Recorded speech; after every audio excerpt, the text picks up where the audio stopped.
नमस्कार. शासन 4 यूट्यूब चॅनलवर आपलं सर्वांचं खूप खूप स्वागत आहे.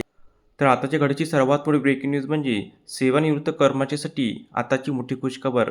महागाई भत्ता 3% सह थकबाकी मिळणार.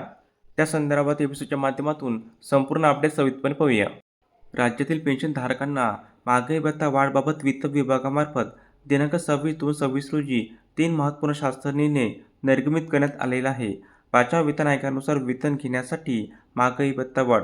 असुधारित वेतन श्रेणी 5व्या वेतन आयोगाप्रमाणे पेन्शन घेणाऱ्या निवृत्तीवेतन आणि कुटुंब निवृत्तीवेतन तसेच कुटुंब निवृत्तीवेतनधारकांना दिनांक 1/7/25 पासून 474% प्रमाणे म्हणजेच एकूण 8% महागाई भत्ता वाढ लागू करण्यात आलेला आहे.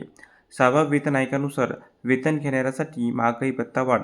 असुधारित वेतन श्रेणीत 6व्या वेतन आयोगाप्रमाणे पेन्शन घेणाऱ्या निवृत्तीवेतनधारकांना दिनांक 1/7/25 पासून 252%हून 257% इतका महागाई भत्ता वाढ लागू करण्यात येत आहे.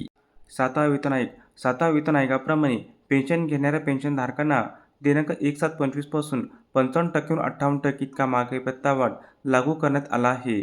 वरील तिन्ही प्रकरणी प्रत्यक्ष महागाई भत्ता वाढ माहे-फरवरी महिन्याच्या पेन्शनसोबत महागाई भत्ता वाढ लागू करण्याचे निर्देश देण्यात आले असून माहे-जुलै 25 ते ऑक्टोबर 25 या कालावधीमधील महागाई भत्ता थकबाकी मार्च महिन्याच्या पेन्शनसोबत अदा करण्याचे निर्देश देण्यात आले आहे. तसेच उर्वरित कालावधीमधील थकबाकी अदा करण्याबाबत स्वतंत्रपणे आदेश निर्गमित करण्यात येणार आहे. धन्यवाद.